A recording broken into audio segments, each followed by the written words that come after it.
This is El Toro for cello. I'm going to talk through a few things first and then I'll play through the whole song for you. First, I want to point out the staccato notes. So for most of this piece, you will see the dots above or below the notes.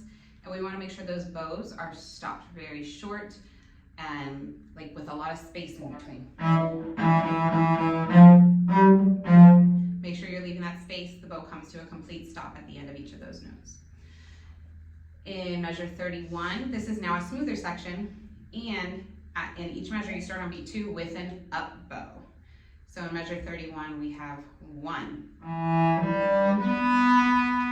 1,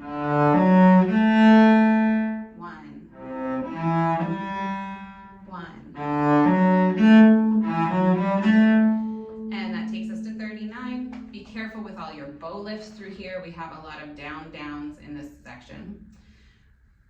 Then let's look at this section in measure 55. So when we get to measure 55, you see that first note, it's a dotted half note.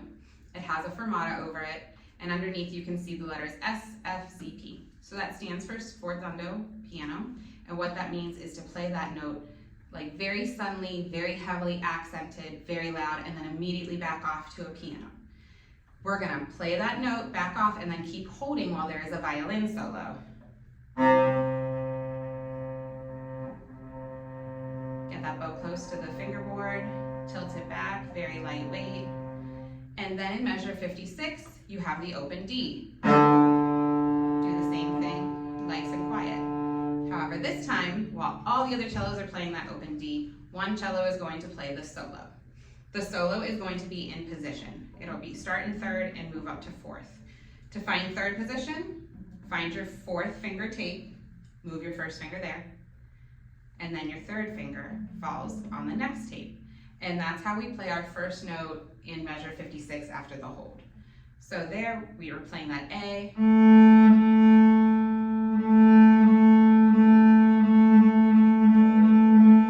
And then in this measure, the first couple notes are in third position. And then you shift up to fourth position. So where your third finger just was, now that's where your first is going to go.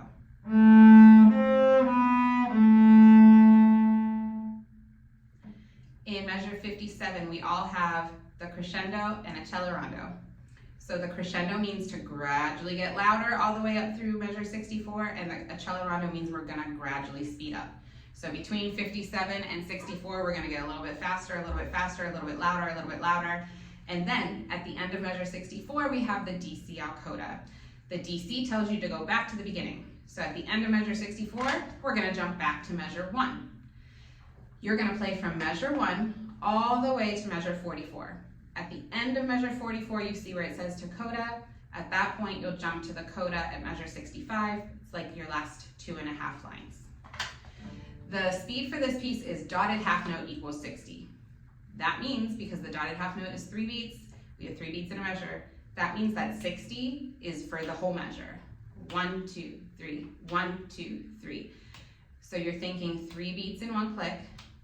But if you want to think of it quarter notes, it would actually be 180. So if you had the metronome set at 180, that would be the speed of the quarter notes, that it would be our goal.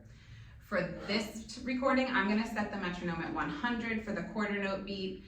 I will also stop to turn the metronome off at 55, and I'm going to play all the way through 64, play the first measure at measure 1, and then I'll stop and turn the metronome back on so that you can hear that a cello rondo and the solo section.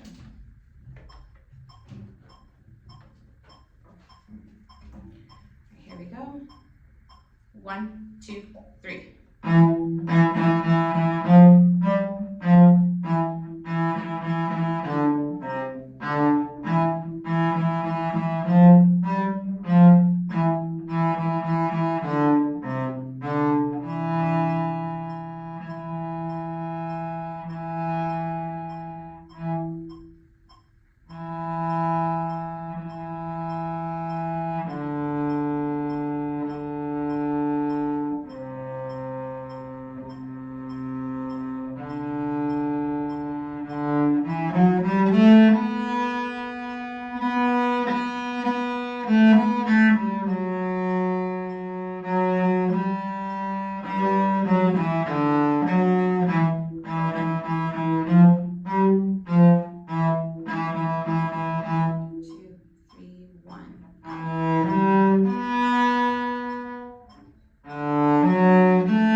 off, set your next note, and while everyone else is holding this note, the solo cello. And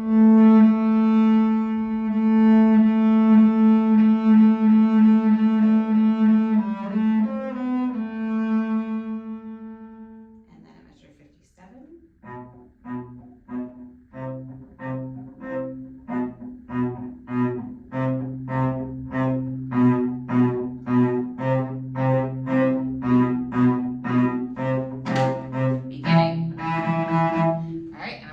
Metronome back on. So right there, measure 1, 1, 2, 3.